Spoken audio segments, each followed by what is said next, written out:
Hello guys, welcome back to my YouTube channel. അപ്പോൾ ഇന്നത്തെ video എന്ന് പറയുന്നത് ഒരു കുട്ടി ഡേ ഇൻ മൈ ലൈഫാണ് കേട്ടോ.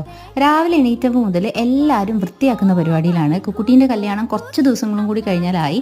അപ്പോൾ അതുകൊണ്ട് തന്നെ അതിൻ്റേതായ വീട് ക്ലീനിങ്ങും പിന്നെ പുതിയതായിട്ട് ഞങ്ങൾ വീട് ഇങ്ങോട്ടേക്ക് മാറിയതാണല്ലോ, അതുകൊണ്ട് അതിൻ്റേതായിട്ടുള്ള ഒതുക്കി പെറുക്കി വെക്കലുകളൊക്കെ നടക്കുകയാണ്. അപ്പോൾ വിഷ്ണുവേട്ടനും അച്ഛനും അമ്മമ്മയും അമ്മയൊക്കെ കൂടെയാണ് പുറത്ത് ക്ലീൻ ചെയ്യുന്നത്. പിന്നെ വിഷ്ണുവേട്ടൻ്റെ അച്ഛൻ വന്നിട്ടുണ്ടായിരുന്നു. അച്ഛൻ പെയിൻറ്റ് അടിക്കുകയാണ്. കുറച്ച് ഭാഗങ്ങളും കൂടി പെയിൻറ്റ് ചെയ്യാനുണ്ടായിരുന്നു. അമ്മ കുമ്പിടീനെ പോലെയാണ് കേട്ടോ. ഇടയ്ക്ക് മോൻ്റെ അടുത്തുണ്ടാവും, ഇടയ്ക്ക് പറമ്പ് ക്ലീൻ ചെയ്യുന്ന കാണാം, ഇടയ്ക്ക് കിച്ചണിലും കാണാം. അപ്പോൾ ചായയൊക്കെ ഉണ്ടാക്കിയിട്ട് ഞങ്ങൾ ചായയൊക്കെ കുടിച്ചു. അതിനുശേഷം ഞാൻ കുറച്ച് നേരം മോൻ്റെ കൂടെ കളിച്ചു കേട്ടോ. അവനുള്ള ഫുഡൊക്കെ കൊടുത്തിട്ട് അവനെ ഉറക്കാൻ വേണ്ടിയിട്ട് നോക്കുകയാണ്. പക്ഷേ ആൾ ഉറങ്ങിയിട്ടൊന്നുമില്ല. ആൾ ഉറങ്ങാത്തതുകൊണ്ട് തന്നെ അവനെ അവിടെ നിലത്തിരുത്തിയിട്ട് കുറച്ച് നേരം കളിച്ചോട്ടെ വിചാരിച്ചിട്ട് ഞാൻ കുറച്ച് തുണികളൊക്കെ മടക്കി വെക്കാണ്ടായിരുന്നു, അതൊക്കെ മടക്കി വെച്ചു. അപ്പോഴേക്കും വിഷ്ണുവായിട്ട് ഇടയ്ക്കിടയ്ക്ക് ഇങ്ങനെ വരുന്നുണ്ട് അവനെ കളിപ്പിക്കാനായിട്ട്. റെസ്റ്റ് ചെയ്യാൻ വേണ്ടി വരുന്ന സമയത്തൊക്കെ അവൻ്റെ കൂടെ കളിച്ചുകൊണ്ടിരിക്കുകയാണ്.